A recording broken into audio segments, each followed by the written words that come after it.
चंद्रपुरा गांव दिन में जितना शांत और साधारण दिखता था, रात होते ही उतना ही रहस्यमय हो जाता था।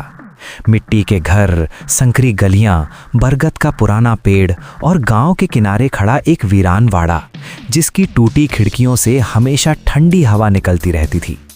गांव वाले कहते थे कि उस वाड़े में रानी नाम की एक बच्ची की आत्मा भटकती है, जो सालों पहले आग में जलकर मर गई थी। लेकिन 16 साल की काव्या इन बातों पर यकीन नहीं करती थी। गेहूं रंग की लंबी काली चोटी और नीली सलवार कुर्ता पहने काव्या अक्सर अपनी सावित्री दादी की चेतावनियों को हंसी में उड़ा लेती थी। दादी की आंखों में हमेशा डर करता रहता था जब भी उस वाड़े का जिक्र होता। एक शाम सूरज ढलने के बाद काव्या अपनी सहेली गौरी के साथ गांव के उस आखिरी छोर तक जा पहुंची। हवा में अजीब सी ठंडक थी। गौरी, जो हरी फ्रॉक पहने कांप रही थी, बार बार कह रही थी कि वापस चलो, लेकिन काव्या का मन सच जानने के लिए बेचैन था। वाड़े का भारी लकड़ी का दरवाज़ा उसने हल्का सा धक्का दिया और वो कर की आवाज़ के साथ खुल गया।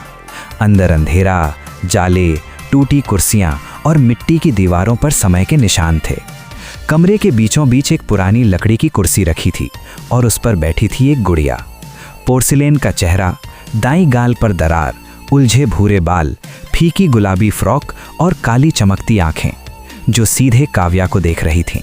गौरी ने फुसफुसाकर कहा कि इसे मत छू, लेकिन जैसे किसी अनदेखी ताकत ने काव्या को खींच लिया हो, उसने गुड़िया को उठा लिया। उसी क्षण दरवाज़ा जोर से बंद हो गया। हवा अचानक बर्फ जैसी ठंडी हो गई और कुर्सी अपने आप हिलने लगी। गौरी चीख पड़ी।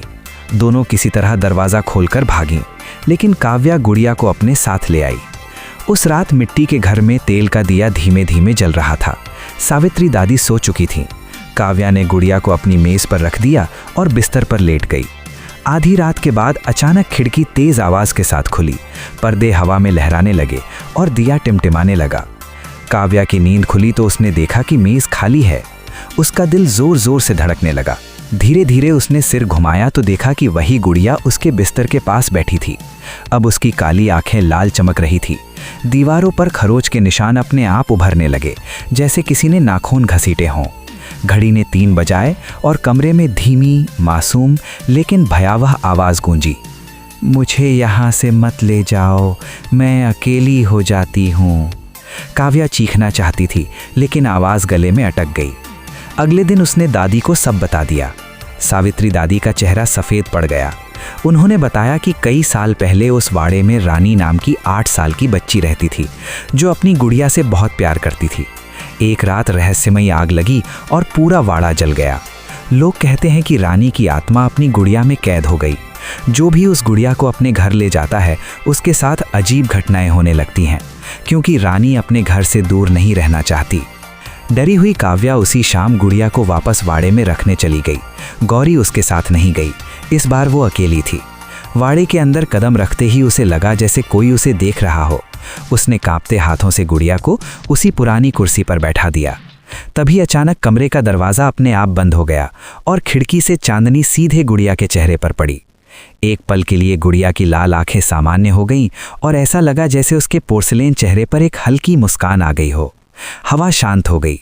काव्या जल्दी से बाहर निकल आई और उसने कसम खाई कि वो फिर कभी उस जगह के पास नहीं जाएगी। साल बीत गए। काव्या बड़ी हो गई, शादी हो गई और अब वो 35 साल की थी। वही चेहरे की बनावट, वही लंबी चोटी, बस अब साड़ी में एक जिम्मेदार माँ। एक शाम उसकी 6 साल की बेटी खुशी से भागती हुई आई और बोली, माँ देखो, मुझे कितनी प्यारी गुड़िया मिली। काव्या ने जैसे ही मुड़कर देखा, उसका खून जम गया। उसकी बेटी के हाथ में वही पोर्सिलेन गुड़िया थी। दाईं गाल पर दरार, उलझे भूरे बाल, फीकी गुलाबी फ्रॉक और काली चमकती आंखें। इस बार उसकी आंखें हल्की लाल चमक रही थीं और होठों पर एक रहस्यमयी मुस्कान थी, जैसे वो कभी गई ही ना हो।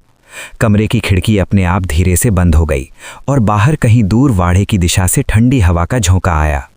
काव्या समझ गई थी कि कुछ आत्माएं कभी मुक्त नहीं होती।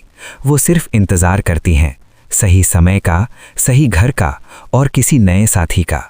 अगर आपको ऐसी और भी डरावनी कहानियाँ सुननी हो तो हमारे वीडियो